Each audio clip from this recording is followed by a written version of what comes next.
Lebih 200 penduduk terjejas kebakaran di Kampung Sri Aman Jalan Apas, Tawau kini ditempatkan di pusat penempatan sementara di Kompleks Sukan Tawau. Kebakaran yang berlaku lewat malam Sabtu memusnahkan 30 buah rumah atas air. Beberapa penduduk yang ditemui berkongsi detik cemas ketika api merebak pantas. Kejadian itu tengah aku rehat sakit kepalaku, jadi tengah aku tidurlah sekejap. Jadi tiba-tiba lah pula yang orang luar ni teriak-teriak bilangnya terbakar. Sekali masuk pula bapaknya ni mengasih bangun, bilangnya bangun kau terbakar. Nah aku bangunlah, aku sangka kali ini terbakar macam biasa-biasa. Rupanya terbakar menyala sudah tinggi. Semua memang tidak ada mau terima, tapi kalau ketentuan ilahi saya rida, apalagi hanya itu nyawaku pun kalau Tuhan tarik, aku tak boleh buat apa-apa.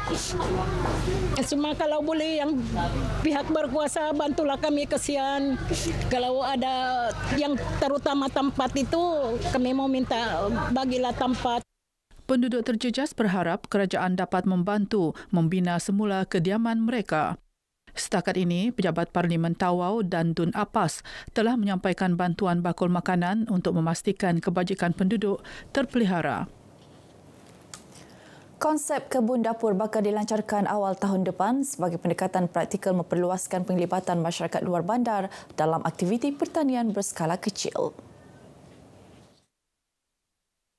Menteri Pertanian, Perikanan dan Industri Makanan Datuk Jamawi Jaafar berkata, inisiatif itu membuka peluang kepada penduduk kampung bercucuk tanam di kawasan rumah sendiri dengan kos rendah, sekaligus memberi manfaat langsung kepada kehidupan harian rakyat.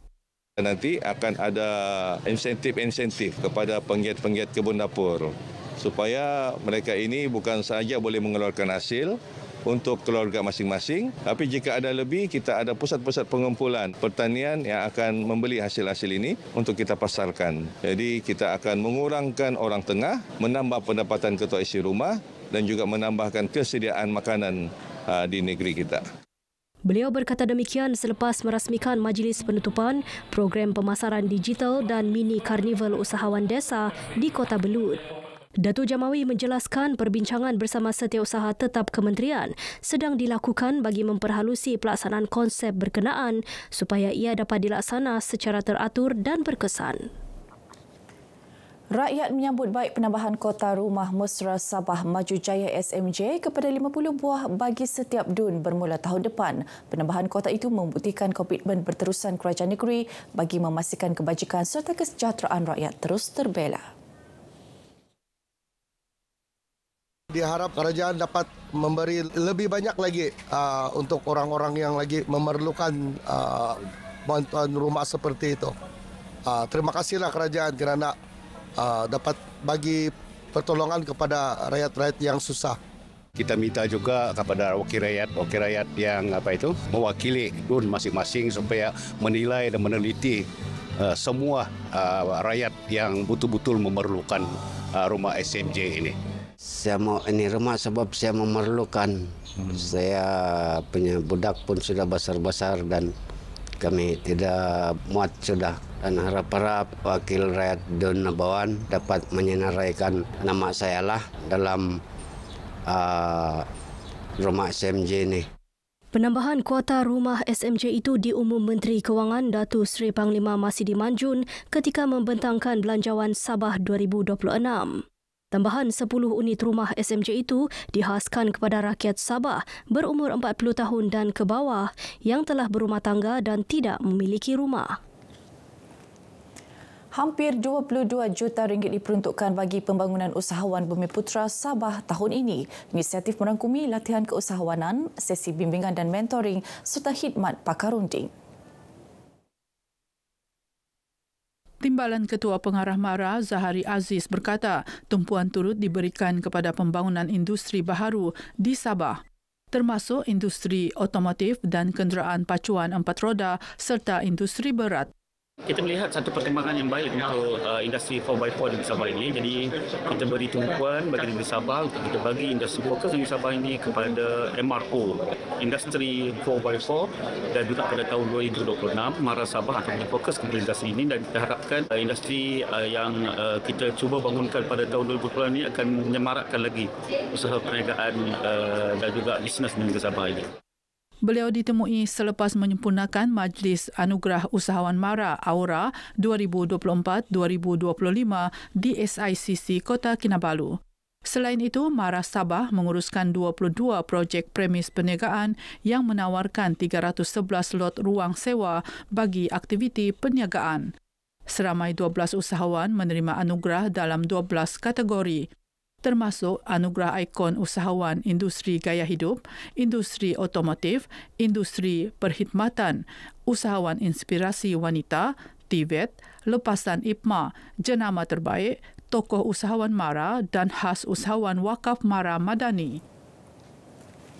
Seiring usaha MARA menyuntik semangat usahawan melalui Aura, perhatian kini beralih kepada agenda strategik pembangunan ekonomi Bumiputera yang berasaskan pendekatan 3P, penyertaan pemilikan dan penguasaan. Timbalan Ketua Pengarah MARA, Zahari Aziz menjelaskan, pendekatan ini menjadi tunjang utama Pelan Transformasi Ekonomi Bumiputera 2035 Putra 35. Penyertaan bertujuan meningkatkan penglibatan aktif Bumiputera dalam ekonomi. Pemilikan meningkatkan kadar pemilikan ekuiti dan aset. Manakala penguasaan memperkasa kepakaran Bumiputera untuk menerajui industri strategik. Dalam perkembangan sama, MARA menekankan 5 strategi 2026. Antaranya, membudayakan nilai keusahawanan, meningkatkan pemilikan usahawan Bumiputera dalam sektor berpotensi melalui kolaborasi strategik, serta memperkukuh penskalaan PMKS dengan pembiayaan bersasar dan pengenalan sistem penarafan Star Rating. Langkah ini diharap dapat memperkukuh daya maju usahawan Bumiputera sekaligus menyemarakkan pembangunan ekonomi negeri secara mampan. Golongan muda disaran tampil lebih aktif menyertai dan memainkan peranan penting dalam Persatuan Bisaya Bersatu Sabah PBBS. Idea dan pandangan bernas amat diperlukan demi kelangsungan persatuan berkenaan. Presiden PBBS Datuk Ruslan Muharram berkata, penglibatan belia amat penting bukan sahaja untuk menyumbang idea dan pandangan segar, malah memperkukuh perpaduan serta memartabatkan kaum Bisaya di Sabah.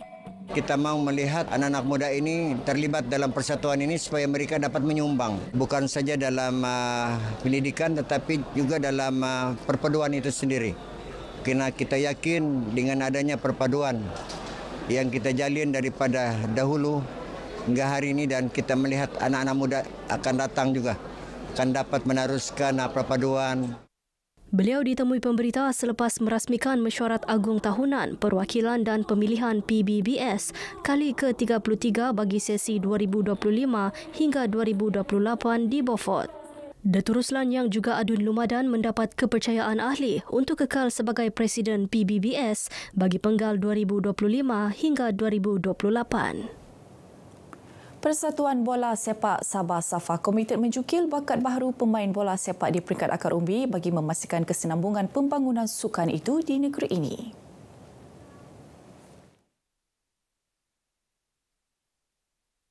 Presiden SAFA Datuk Syah Helmi Yahya berkata, tumpuan juga turut diberikan kepada pembangunan program kepimpinan dan pengurusan bola sepak.